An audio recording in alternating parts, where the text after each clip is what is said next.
Hello, and welcome back to Dev Game Club, a weekly podcast in which two veteran game developers look at games from the past to discuss their relevance and impact today. I'm Brett Duville, and I'm joined as always by my co-host, a man who has already bought his first-class ticket to Kalimdor out of Menethil Harbor. Tim Longo. You haven't even gotten to Menethil Harbor yet, I'm sure. No. How'd you do getting to 20? I think I'm close to 15. Yep. Yeah, we have definitely hit the classic grind. Yeah, bit of a fallow period here. Yeah. A lot of running around the world, which we can kind of talk about that because I understand the goals there. I mean, it's like, you've got this huge world, you want people to go around and check it out. But at the same time, there's a lot of downtime. And it's not even most of the time quality downtime where it's like, oh, I can just, screw around on my phone or whatever. It's like I'm walking somewhere. Like I have to actually pay attention enough to the screen to turn every, 20 feet or, 30 seconds or whatever. I can't just ignore it. Yeah, it's actually more fun to play with you then because I can just put myself on follow and open a book and keep one eye on the screen. Right.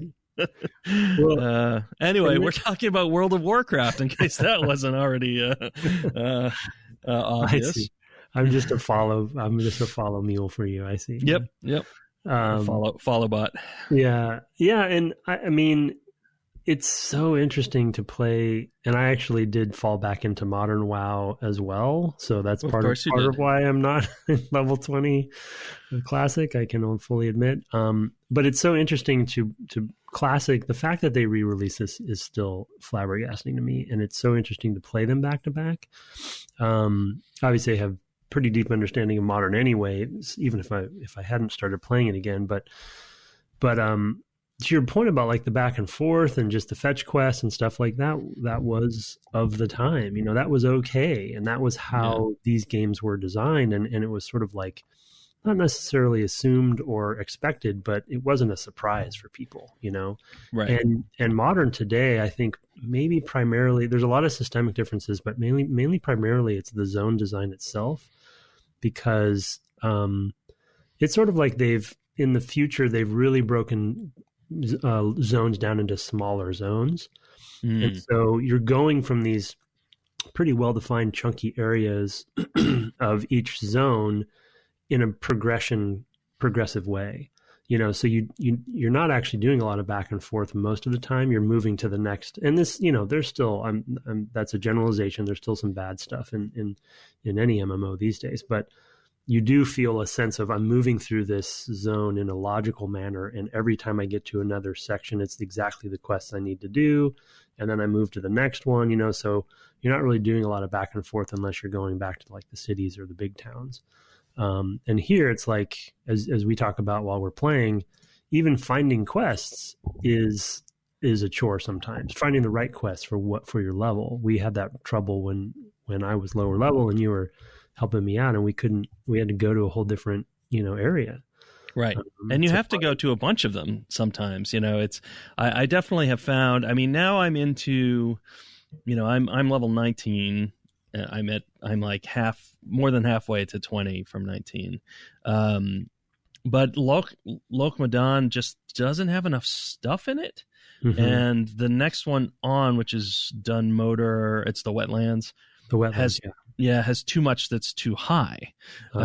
So it's just a mess from the dwarves and gnomes in particular, I think. You really have to go down to Stormwind. And they give you those quests where it's like, somebody in Thelsamar wants you to bring something to so-and-so in Stormwind so that you get there and and then you might run into somebody who'll say, oh, take this down into not Red Ridge, but the other one. Elwyn.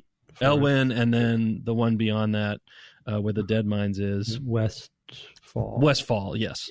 Right, and so you'll have reasons to go there, but it's so much travel because you don't have the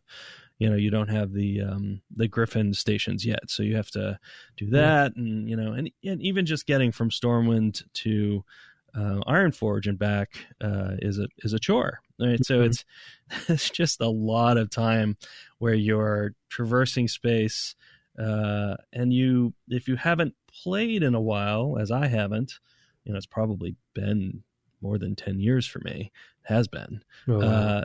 There's just times when I'm going through an area, I'm like, can I just take a shortcut here? Or am I going to run into a bunch of things that are close enough to my level that I'll get in trouble when I pull a bunch of them, right? So it's things like that I'm just like, I don't know. I'm not sure whether it's safe or not for me to go. So it's been a thing. All that being said, the thing that we've also talked about off air and while we play is there is still a certain magic for me specifically, because I still do play Modern in, like, yes, it's been hard to find quests, but the concept of not hand-holding and leading you by the nose on everything, exploration included in that. So yeah, like you said, you don't know the right route to go. But the thing that I have missed, that I didn't know I missed in Modern, playing Classic now, is this sense of mystery, sort of, and like not, especially because we're playing Alliance, and I'm very unfamiliar with Alliance in general. Though I've played some, I don't have a good memory, so it's not like I'm playing from scratch. But it is still, there's mysteries about what's over that hill, and what is in the next town. And I think, I don't remember if I talked about it in the last episode or if it was off air, but even just something as simple as going from the newbie zone to, was it Dun Morogh or whatever? I don't know if that's how you pronounce it. Dun Morogh, yeah. Yeah. Going through that tunnel, to get through that little cobalt tunnel, to get through Coldridge Valley or whatever it's called. Right. Just to get to the next area, is kind of a big deal. It's this rite of passage, and you don't know what's out there, and they're not really telling you much about what you're going to see. And in Modern, either things are real well marked on the mini map. They have arrows pointing you everywhere. What you're going to be getting yourself into. It's just, it's way more usable, and it's way less barrier of entry for people, which is a good thing for them and generally for players. But it also just, it takes out some of that mystery and that sort of discovery and that sort of delight of like, wow, this world is big. Yeah. And there's a lot going on, and there's a lot I don't understand, and I want to understand it. And so I'm going to keep playing, or whatever. It's just the grindy areas while you're doing that, discourage you sometimes from playing. Yeah, they really do, because it's typical. What's that? What's the name of the psychological term? But it's like you're conditioned, right, based on a reward schedule. Like those moments where you get the rewards for you as a person who likes, to explore. I mean, any of the rewards that actually touch you, like, you're talking about the mystery or whatever, you've got this sort of conditioning schedule that's getting further and further apart. You're getting fewer and fewer of those rewards. They're happening less frequently, but they might, if you're a loot person, it's the same thing. Like, the loot doesn't drop.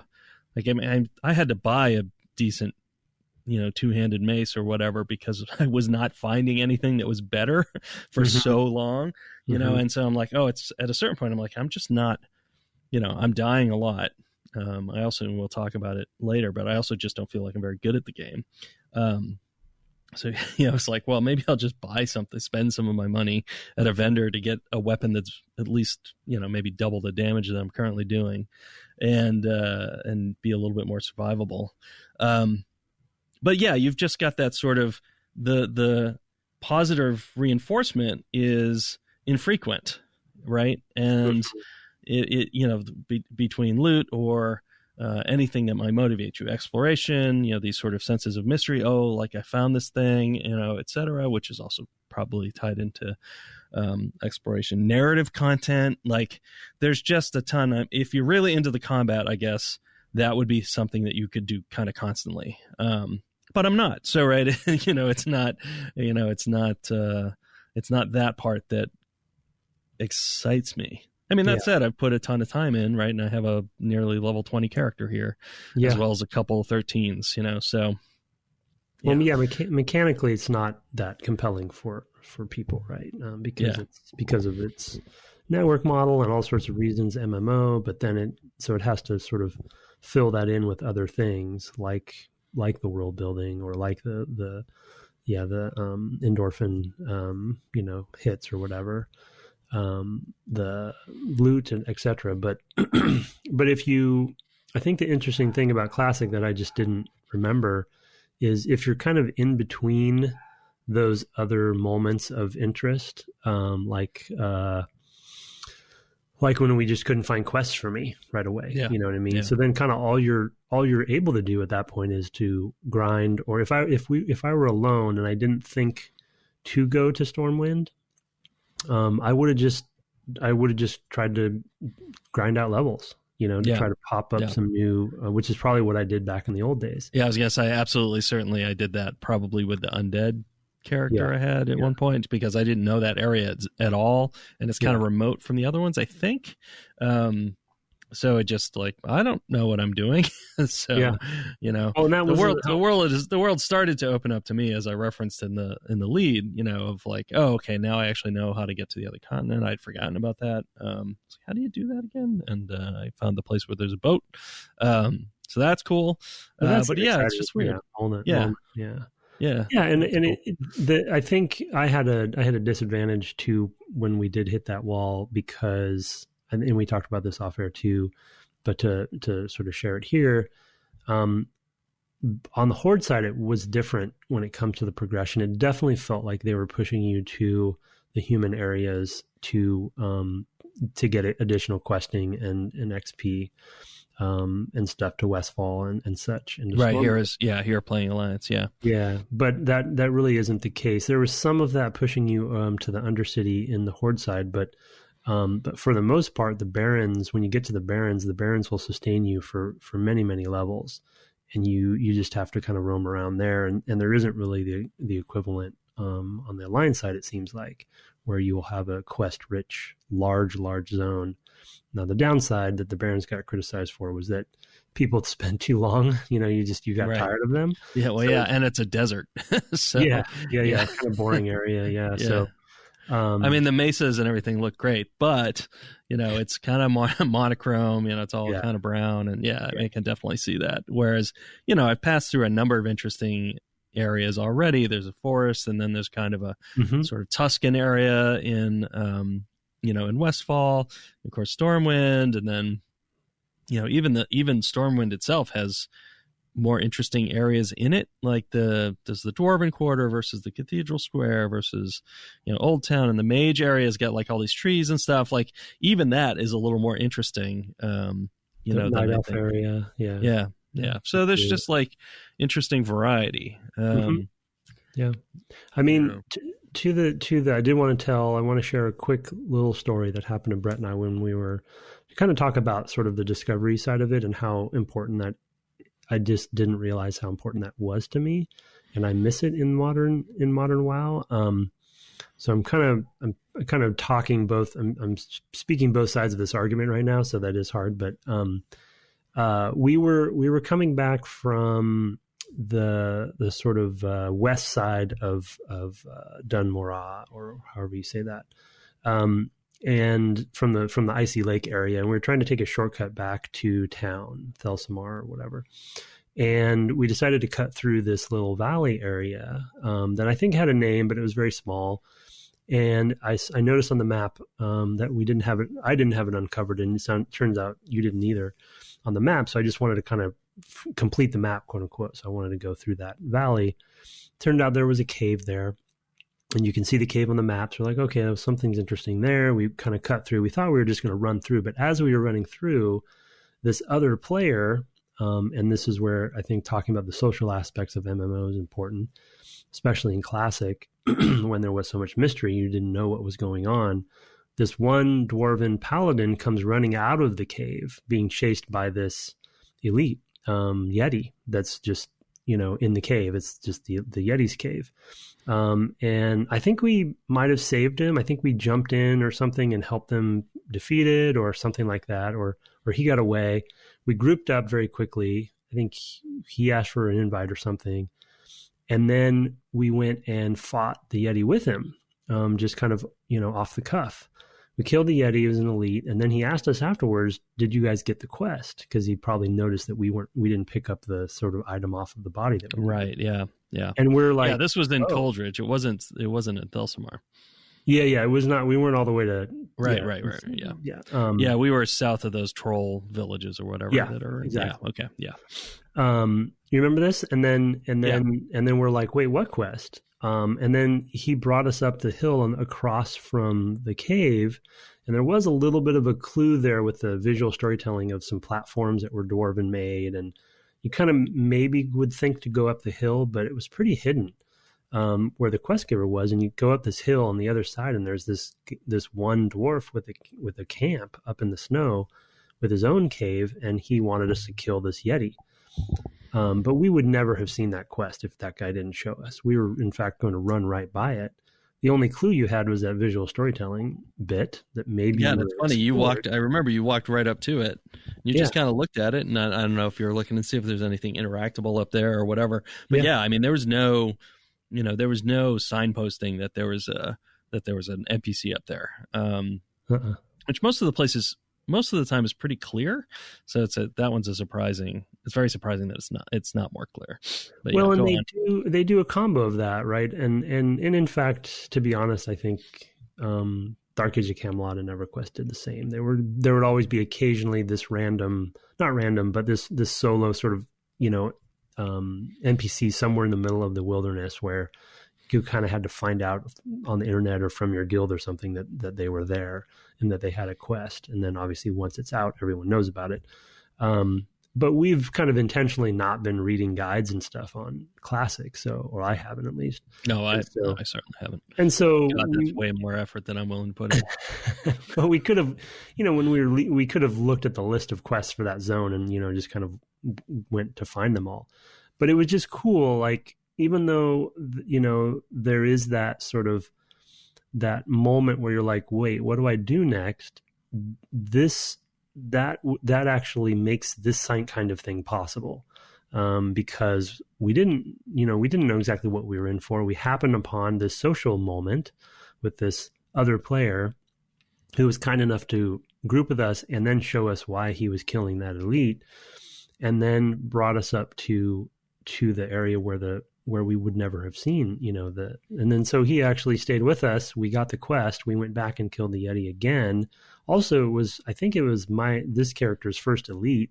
So it was kind of this exhilaration of fighting an elite, which you can't do unless you're in a group, most of the time. And so that was kind of a fun thing too. So it was kind of like I wanted to tell the story because it was a microcosm of like the beauty of this era of MMOs to some degree, but this era of WoW specifically, because there was a little mini story that unfolded revolving around a quest and some good level design, and some discovery and some mystery and some reward. And I actually think I got like a pretty good item out of that too. So I even got the loot side of it. So anyway, yeah, so it was everything you wanted from WoW. All in one little encounter. It was because it was accidental, and social. Yeah. And we were kind of nearing the end of that zone, but we didn't know about that quest, and so it was kind of fun to see this dwarf up. And me, like I'm filling in so many blanks with my own, headcanon and lore where I'm like, yes. I love the fact that this dwarf is up on has a camp up on this bluff in the snow by himself. He's just a hermit up there. And he had some vendetta against this Yeti who like killed somebody close to him or had something. His brother, I forget. Yeah. And so, and that's something that Blizzard did really, really well with this and brought it to the next level from the other competitors at the time is they built worlds, that were really fully fleshed out for the time.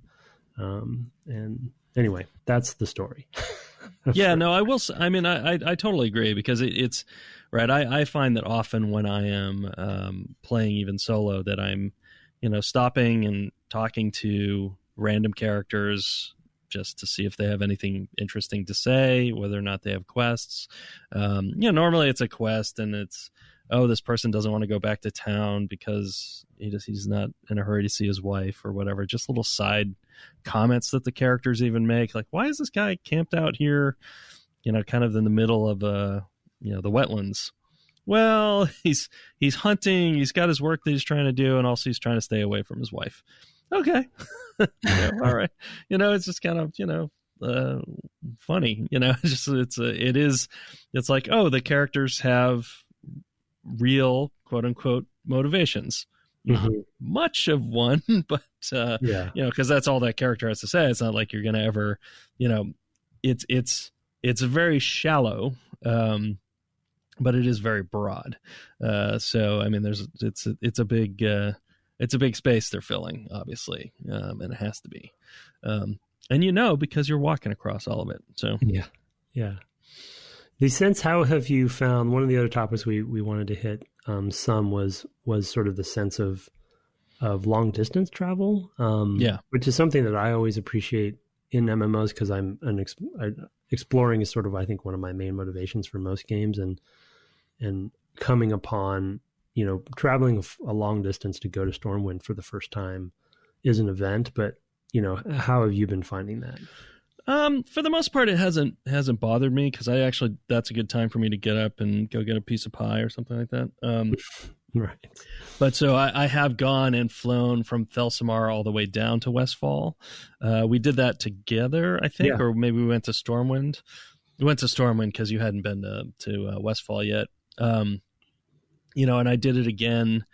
So often I'll be like, well, I'll just port back to Thelsamar now, because there's some stuff I can do over there. And that's kind of been the thing, is that soloing, there hasn't been enough content in either place to be enough for me to level quite enough. I mean, Westfall's probably denser and probably better that way, but there gets to be a point where it's like, well, I have a bunch of elite quests or dungeon quests, which is Dead Mines or whatever. So I'm not able to do those, right? I would have to group with people, and I don't like to do that. So, it's a big solo RPG for me, really, is what it comes down to. And as a warrior, it doesn't feel like it's great for that. Also, like I said earlier, I just don't, I don't feel like I'm very good. So I end up tackling a lot of sort of lower level quests, and I try to,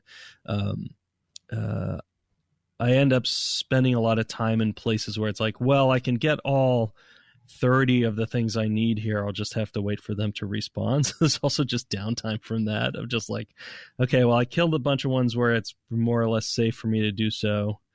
And I won't have to corpse run. So let me just get those kind of one at a time, and then they'll come back one at a time, and I can just kind of slowly pick my way through them, and and finish out this high body count quest or whatever. I don't know. It's funny, because playing it that way means I do have to kind of go back and forth to the two zones for my level. Yeah. But now that I've opened up Red Ridge, I think I'm going to go there, because I do remember that actually has quite a lot of content for someone my level. So I think you're kind of meant to go there next and spend a lot of time there. I can spend more time in Westfall, certainly, but I think my next big thing is going to be going back to Red Ridge and spending a lot of time there. Yeah, I will say it was cool to fly past Black Rock. Yeah. Black Rock Spire. Yeah, that's actually the part of the story I was gonna tell too. And I love that we actually are creating stories. It's much more fun to play together in co-op, for sure. Yeah. And you mentioned to me in pre-show too that I think both of us probably should just randomly try to group with people whenever we can, because it definitely. I've been finding that that's a lot more fun and efficient. Yeah.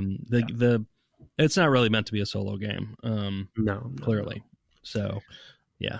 And all the different types of characters are very complementary. There's, I don't know, 6, 7 classes. I'm not sure how many, but they all fit together pretty well. Like you feel like you can go out there with a warlock and and a warrior, or a paladin and a druid, or whatever, and just kind of having a couple is really all you need. It doesn't feel like you need tons and tons of variety in your classes to actually be pretty efficient. So yeah. Well, and the funny thing on that note that I didn't have a note down on, but it's jogging my memory on, another comparison with modern is that I would say they probably very slowly over the 15 years have progressed toward, and I think it's actually, it is also one of those topics that has very big pros and very big cons, is the game is very soloable in the future in modern. Every single class can basically, they have an opportunity to solo. And I'm almost positive they did that on purpose. So, again, it's a barrier of entry kind of thing. If you go in feeling like you really need to group to be most efficient and to have the most fun, then that's a barrier for some people. And so you see a lot of people soloing in modern, at least to grind to the max, to the level cap. Late game, you have to obviously group up to do raids and stuff, but they've automated a lot of that too. So the social aspects are pretty much gone, unless you want them, so it's very opt-in, but, yeah. So, I mean, we both kind of intentionally chose the characters we did to some degree. So, because we will partner well together, but the irony is that both of our characters solo are less effective, because we have very specific roles. And to your point about the classes, which we haven't talked much about this yet, and probably in future episodes we'll talk a lot more about it. They do have, I forget how many classes there are to start too, because that's changed so much over time, and it's actually slightly different for, not in the number, but the classes themselves are different in Classic for Horde versus Alliance, which is no longer the case. It's really the three archetypes are what it comes down to. No matter how many classes you have, there will always be tank classes, healing classes, and DPS classes. So if you have some combos of those, you usually can do pretty well, even though there's many different. They're all just variations of that. Right. But on the travel thing, I definitely wanted to mention for me, the Blackrock Spire, when we flew from where we were flying from Ironforge we were going from Thelsamar through Ironforge to Stormwind. To Stormwind, yeah. And so you're flying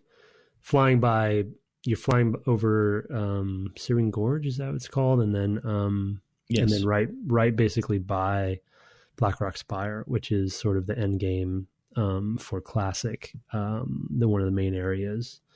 And and I obviously have personal history with it, but there is this sense, even if I hadn't, of flying over these very sort of dangerous looking areas as these newbies, trying to get from city to city, and sort of this exhilaration of that. And the flying itself was, a bit of a revelation. Dark Age of Camelot had horses that you would fast travel on, but they would stay on the same paths that players would use. And so WoW had introduced the flyers. So you really get this cool bird's eye view, of course, no pun intended, of places you will go eventually. Yeah. And it adds to that mythos around the world of like, ooh, I wonder what that is, and what is that big mountain that, that is on fire, volcano or whatever. Yeah. And you're often flying low enough to actually be able to see mobs on the ground, and you can actually just click on them and see what you're going to be facing at some point. Like, oh man, there's a, elite 55, whatever, and you're like, oh man, that's really scary to think of, because here I am, a lowly 15 or something like that. It's just massively far above you. Actually, you might not see level at that point, right? Don't you just see skulls at a certain point? Yeah. But you're like, oh, there's something, so high level I can't even see what it is, but it'll tell me that it's some kind of fancy ogre or titan of some kind, or I don't know. Yeah. The lore stuff mostly doesn't stick for me, so So I'm like, well, whatever. Some big thing. Great. Ogre or Titan. Yeah. That's quite two very different things in WoW. But okay. I'm with you.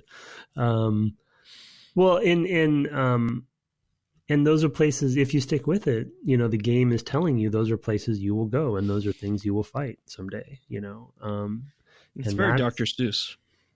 Yeah, All yeah. the places you'll go, all the things you'll fight. See, yeah, well done. Very Dr. Seuss. Classic WoW, very Dr. Seuss, says Brett DeVille. Yeah. DeVille. Yeah, there we go. Yeah, like that.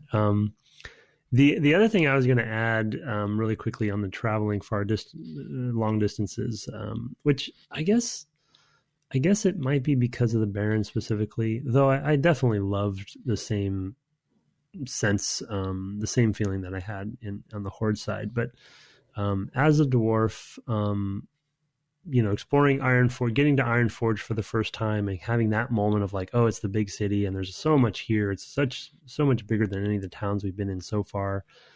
And you see, then obviously the cities are where a lot of the players will converge. So you see a lot of different levels of players with a lot of different gear on and a lot more social stuff happening. But then having the quests, like you mentioned, to go to Stormwind on purpose and kind of teaching you about the griffins and then having to take the tram and stuff like that. And then getting to Stormwind, which is a very contrasting city to Ironforge. Yeah. And a city that I don't actually know that well. It's probably the city I've spent the least amount of time in the 15 years. And so I literally just spent one whole session just running around, going in every door of Stormwind. And I really felt like, it's silly to say it, but it's like going to Europe or something. It's like you've gone to a whole different place. Disney Paris. Exactly. Yeah. It's very Disneyland, right? It's very going from land to land. And in fact, Blizzard they've always been very vocal about how Disneyland has always been an influence for their world building. And I think WoW is the better example of any of their games for that, because it's very theme park feeling, exaggerated, larger than life. But I just love that sense of, especially the tram moment, because I don't think we'll ever need to use the tram again, but feeling like you're going, going from city to city and then emerging to this whole different area that if you look on the map is very far away for a dwarf. It's just a cool moment, in that sense. Yeah. That's one of the things I love about the genre in general, but I think WoW specifically has done it the best. Yeah, no, I especially love, you're talking about that contrast. I like how they actually, if you're playing from the dwarf side, actually from either direction, it's a really good progression. So you've gone from, Anvil Mar and that little area, and then into a town with 3 buildings instead of 1. And then to Ironforge, which is, it's in this gigantic natural cavern with molten lava and all this stuff. It's enormous. And then to take the tram, as you say, and go underground and be like, well, what's that about? Who built that thing? To come out into the Dwarven Quarter, which is kind of like all dusty and still feels underground in a way because it's so much darker than the rest of Stormwind itself. Mm-hmm. You're sort of like slowly emerging out into, an open air city. It doesn't feel that way because it's so smoggy, I guess, from all the blacksmithing and stuff that they do in the Dwarven Quarter or something. Mm-hmm. I don't know. It just feels differently. But you have this sort of color and lighting change that brings you into that. It's going to be like, I forget, is it called Duskwood? I think Duskwood. Yeah. Mm-hmm. Yeah. There's a very similar thing that happens in reverse when you go to Duskwood. It's something that the game does very, very well with its lighting, is it definitely makes you feel, just moving from section to section, like you are moving to a different place. It feels dramatically different, but they grade that in such a way that the transition doesn't feel jarring. Yeah. It feels natural, and it feels like just this kind of slow change, like that you're in kind of when you're in that Dwarven Quarter, you feel like you're kind of in a borderland. You come from, and then if you were coming from the Stormwind side for the first time to go to Ironforge, it'd be like, oh, I go into this darker area, then I go into an enclosed area, and then I go and I take this tram to this big underground cavern with the lava and everything. It would feel totally different. But it's just interesting that those progressions they're clearly very thought out. Like, it's not that's not just something that just happened. They really kind of thought about those transitions across the whole game, I think. So No, there. That's a good catch because I didn't have that note down at all. But they were at the time they were the masters, and they still are in many ways. This game for MMOs wrote the rule book on those transitions, these sort of fades, if you will. Yeah.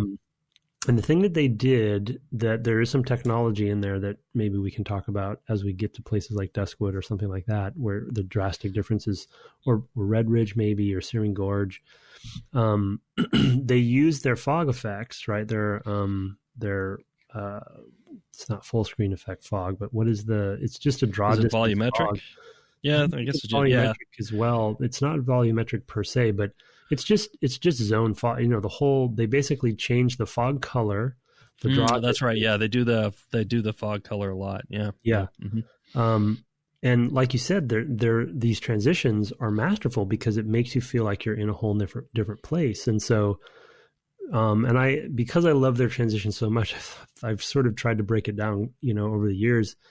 And it's many things. It's the zone fog, draw distance and color changes. It's the lighting, like you said, which also adds to the color. It's the texturing of the world to kind of be all cohesive with that stuff. It's the skybox, which they do a lot of tricks with to change the way that things feel there too.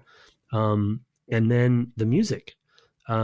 The music is also a key thing to really get you in the mood. And I think calling out Duskwood specifically is a good example. And there's equivalents on the Horde side where you just feel like you're in almost a whole different game, as you transition into that. And so you're refreshed, right? You're like, okay, I've been spending however many hours in Westfall, which by the way, I think Westfall is extremely boring zone. Yeah. Yeah. And then you get to something like Duskwood or whatever. Yeah, I mean, you're fighting all the same thing. You're fighting gnolls and a million different Defias brothers. Yeah. It goes on and on. And then Red Ridge is a big change. But I mean, even just going from Coldridge and all that, I mean, that's very crisp. And it feels like you're outdoors in a cold place with low humidity, right? It feels very crisp. Yeah. And then you go to Ironforge, and because it feels sooty, right? And there's that kind of a big transition. You go into this, huge, hallway basically, but it's enormous. It's a cavernous hallway just to get in. And it kind of slowly transitions into that as you go around this kind of, performance based, I don't know what you call that, turn back or something. Switchback is the word I'm looking for. So you basically, that's just there so that they don't have to render what's behind it. They know exactly what they need to render when. But I mean, they go all in on making that an impressive thing. It's like, it's not just it's not just a trick. They lean into it. They're like, yeah, we're doing this trick, but also we're going to give you something, before you do that. So I don't know. It's all really, really very, very well done. The other, you just jogged my memory on, which we were doing together, or I was my first time, but you had been there before, but going to Loch Modan was also a moment, right? Because you are leaving the snow and you're going through another tunnel like you did leaving Coldridge or whatever. And you go into the green, right, of the loch. Yeah.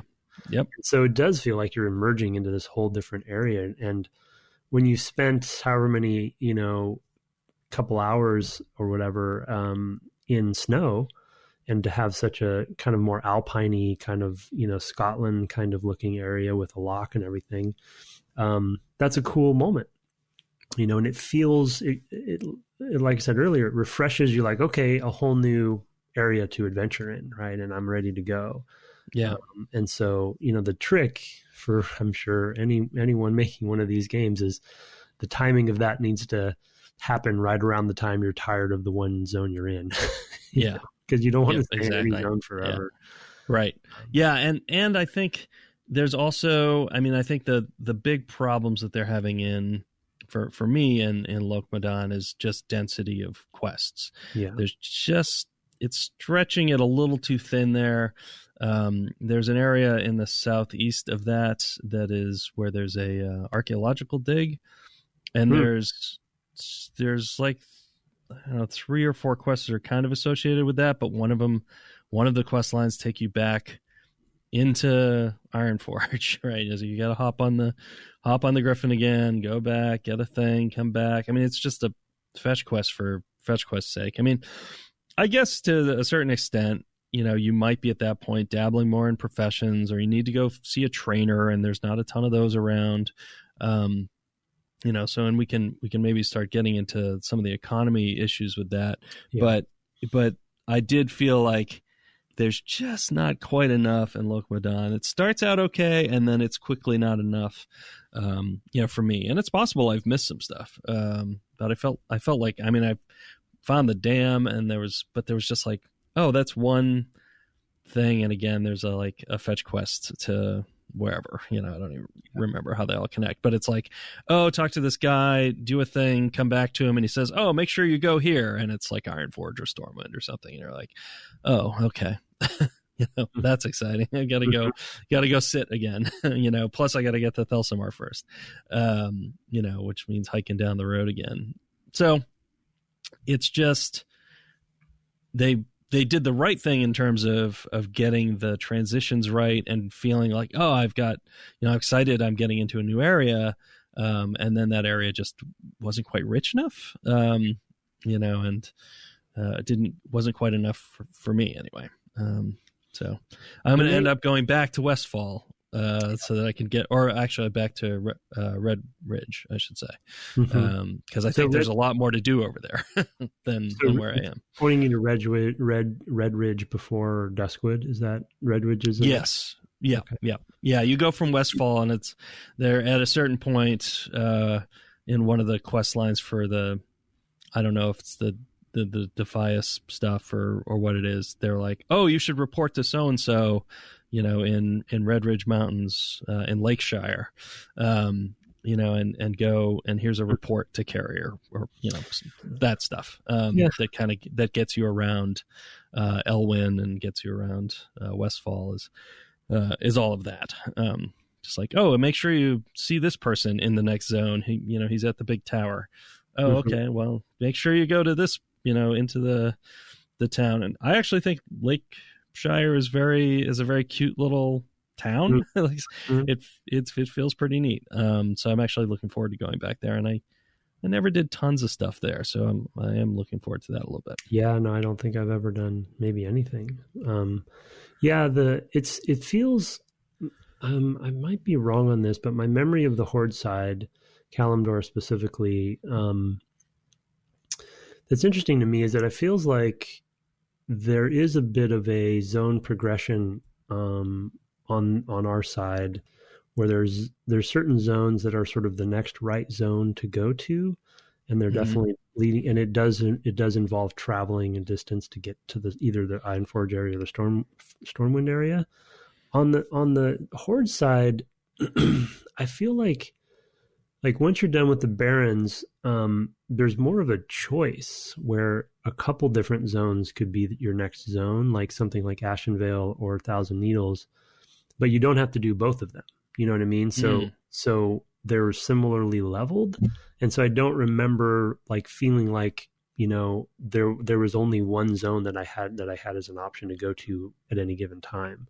I could be wrong on that, but it just felt like it's a little bit more of a maybe matured side, because I think they did the Horde, they did the Kalimdor stuff second, and Eastern Kingdoms was their first stab. But I could be wrong on that.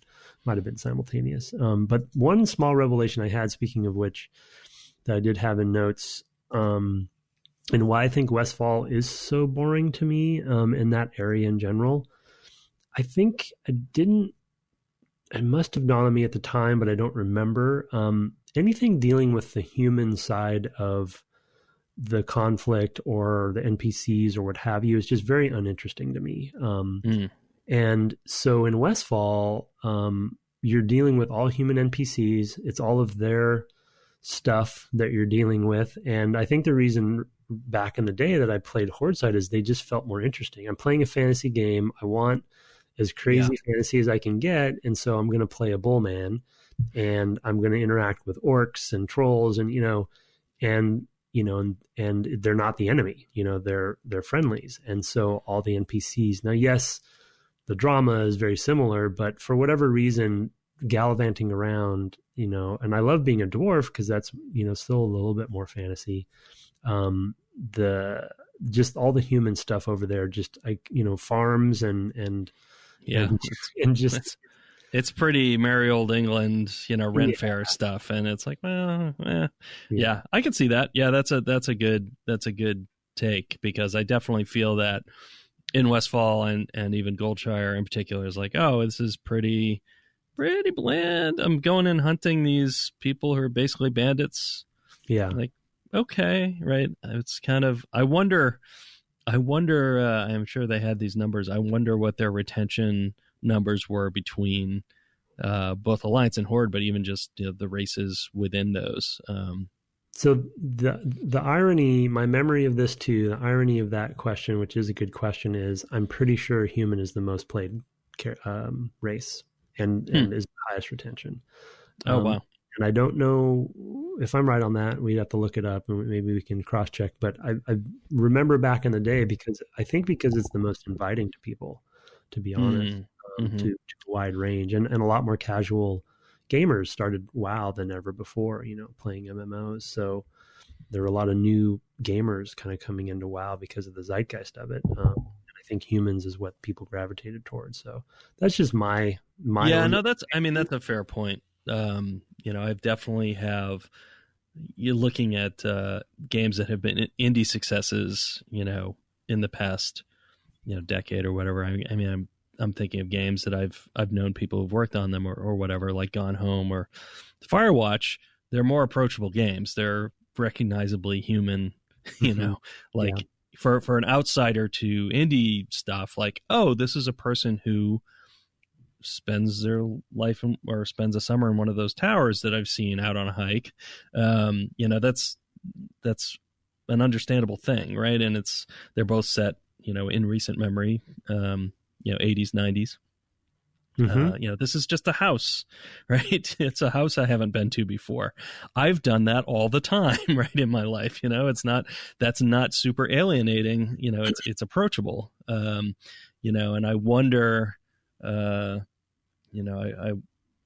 wonder if that's a big part of the success. So yeah, that's interesting that you say that, there's, now I'm just thinking of like my son's D&D group and like who picked humans versus half elves versus whatever, so I'm starting to think about that, but yeah, my son picked a half orc, so go Horde. Yeah, there you go. Well, yeah, who's going to jump into a new game like this and hearing that, oh, it's, and I know a lot of players from, my 15 years that most of them I haven't met in person, but they don't play anything else. They've never played anything else. And luckily in their case, I think they're getting the more interesting side because they're playing Horde, but a lot of people don't, why would you want to play an orc? You that's just right. They're always the bad guy.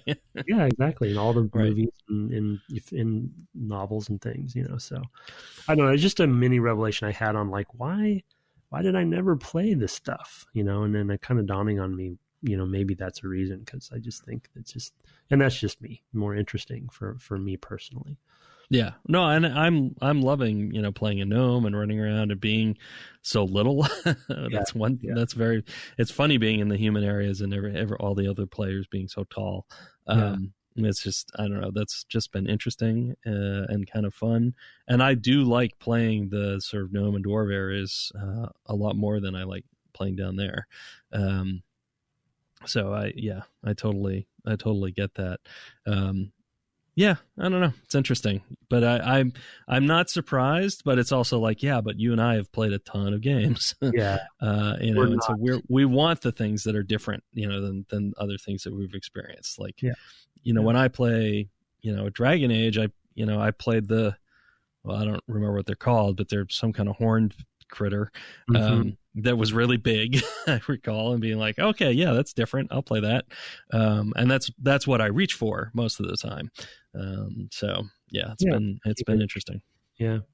So we should hit some of that economy stuff before we finish off. Cause that was a whole other category that we were talking about in pre-show. And I think it's a good another good thing to call out from an MMO perspective of the genre of the day, which WoW wasn't alone in, and though they did make more user-friendly than, say, EverQuest, which some of the economy stuff there was just horrific from a time consumption perspective, grinding. But one, my one sentence statement that I think I said to you that has been hitting me hard is, I haven't needed to care about money for so many years in WoW because of my modern stuff and just playing these characters forever.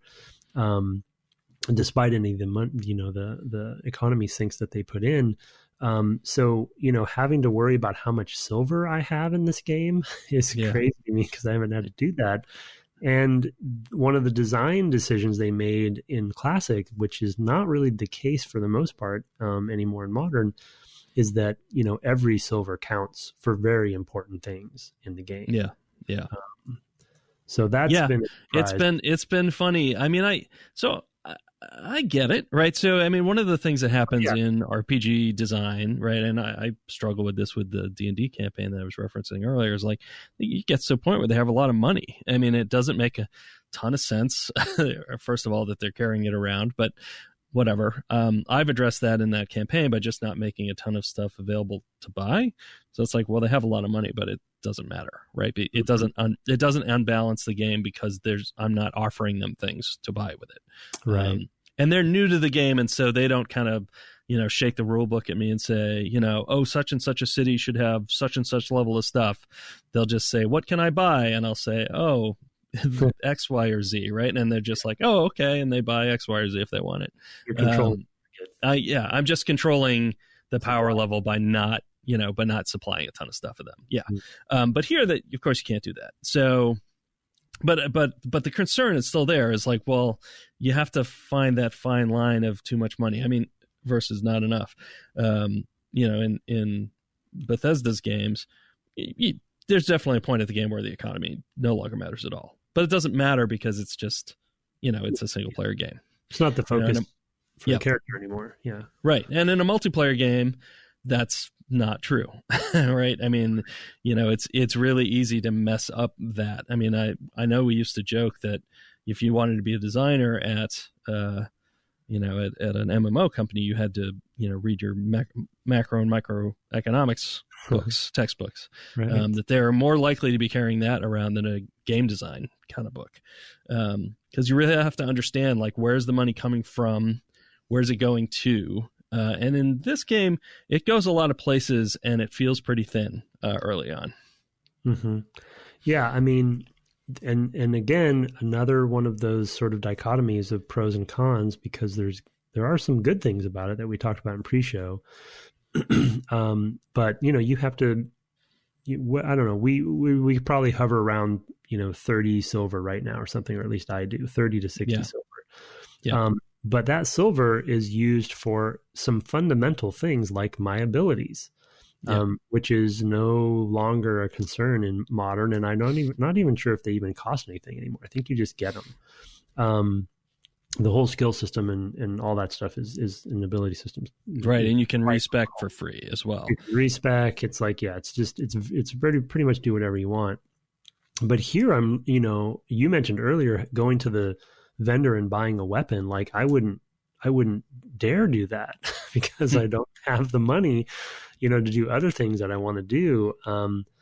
And so everything right now is very much fighting for that silver. And that brings in good, there's some good, RPG tropes in that when it comes to having, the currency be valuable in many different vectors. And so you're having to make interesting decisions, ideally, or hard decisions at least, for what to do with that money.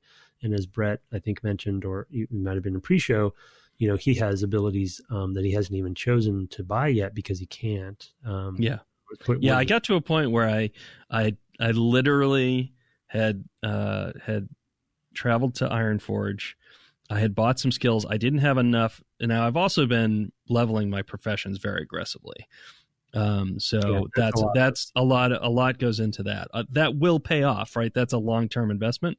There's a point at which that's really worth having done. It's a ways off still. But I've been doing that pretty aggressively as I've gone along. I got to a point where I was like, I went to buy a skill and I didn't have nearly enough. And then I looked and I was like, I actually don't have enough to fly out of here. I'm going to have to walk back to Loch Modan. Oh, are you serious? Or actually to Dun Morogh. I was like, oh man, I have less than a silver left. Yeah, it's 110 to get out of there or something like that. I'm like, oh man, I blew it. What was I thinking?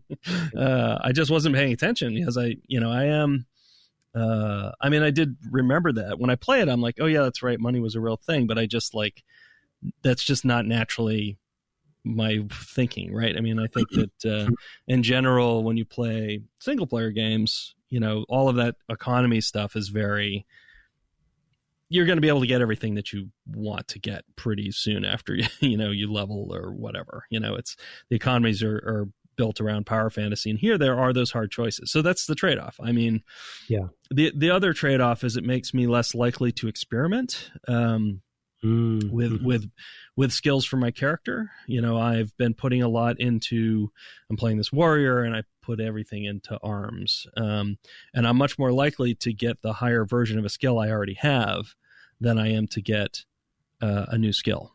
Yeah. Because, I already know how my character works with this. I have it bound to a key. I auto hit it at a certain point in combat.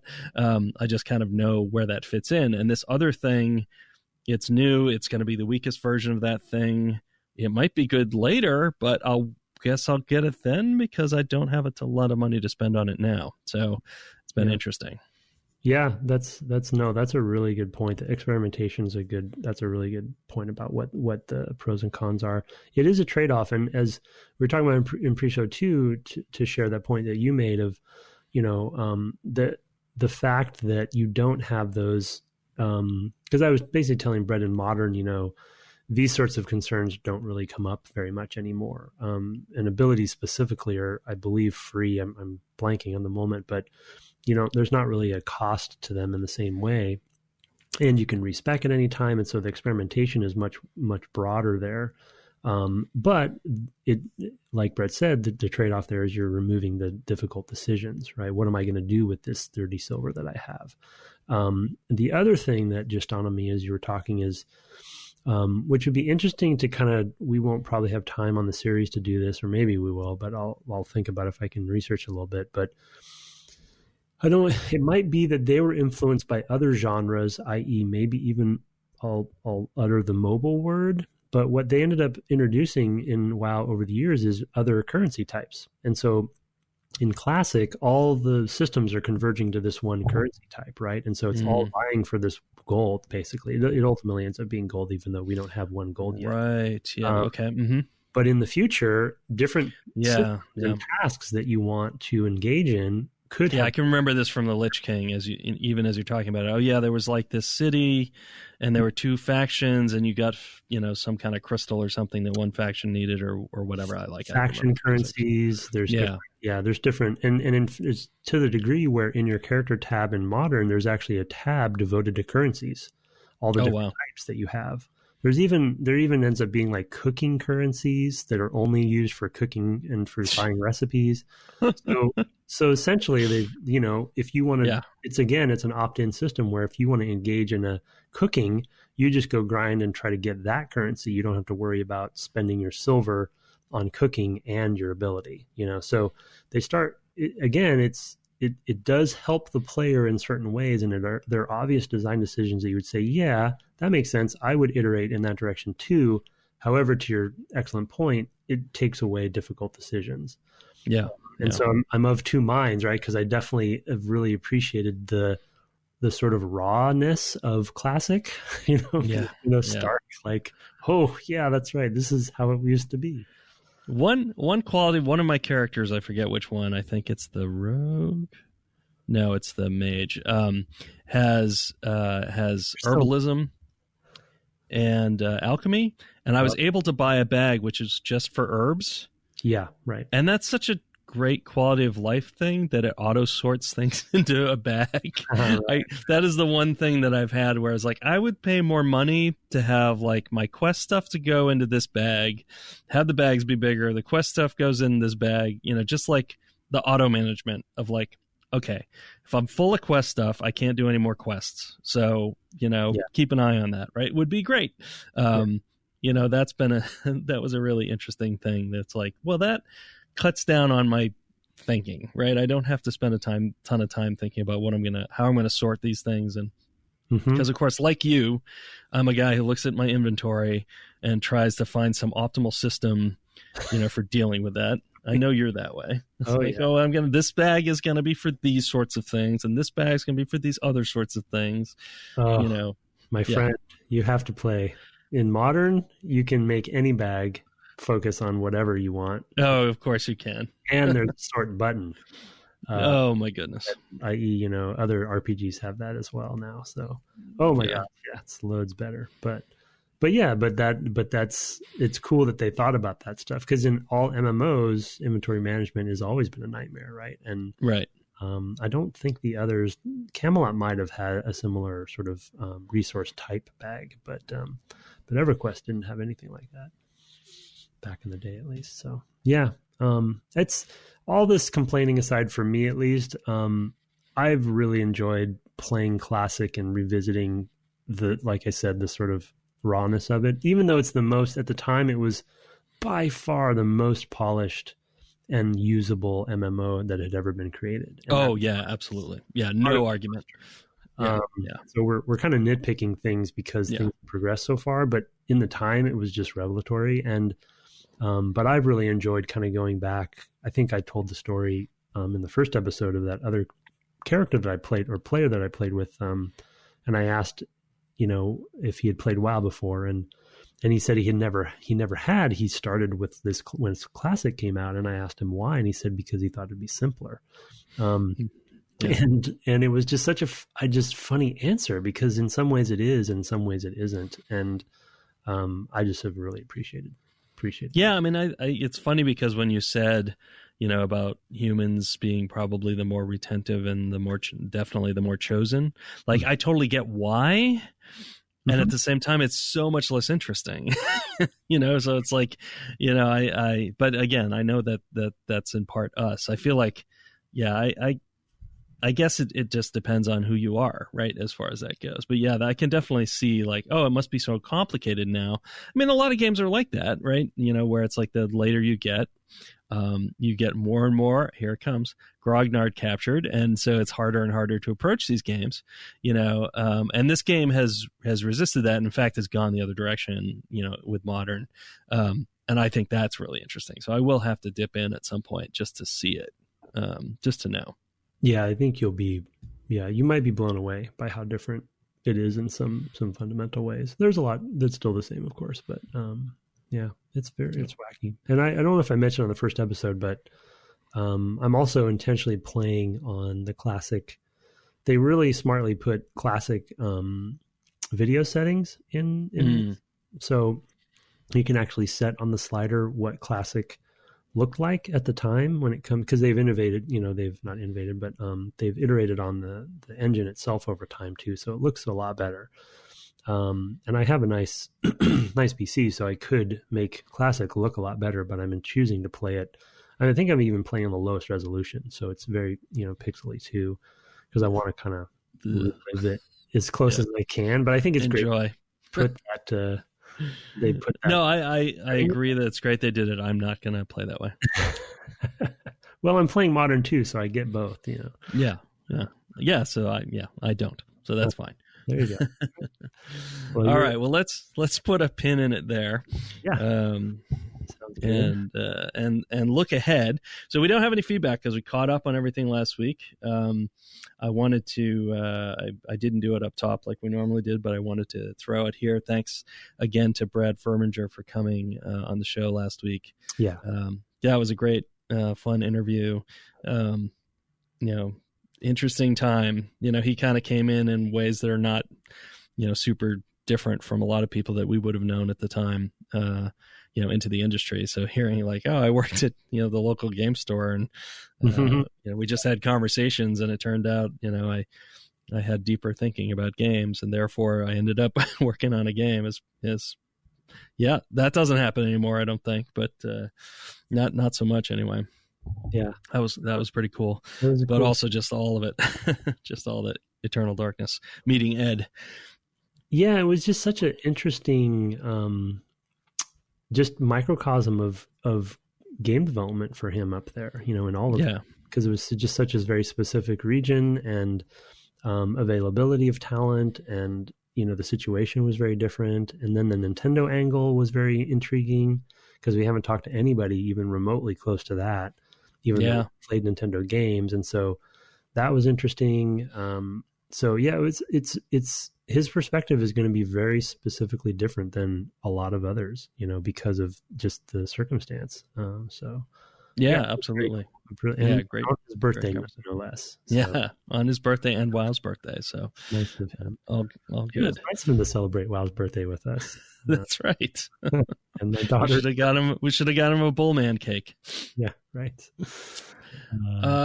Okay, well, we're gonna put a pin in WoW for a little while. Because we'll probably aim to go to like 30, and based on going from 10 to 20 or 10 to 15 and how much time that took, that's probably going to be a little while. Yeah. And maybe we'll go further. I know we'll just kind of have to see. So we're going to turn to something else that I guess is sort of in the news right now, and that is Shenmue. Originally out for, I guess, the Dreamcast in probably 99 or so, or maybe 2000. I don't remember. We'll know. We'll talk about it next week. But we're going to start playing that. That is a game that I kind of look forward to with a certain amount of trepidation. Sure. Yeah.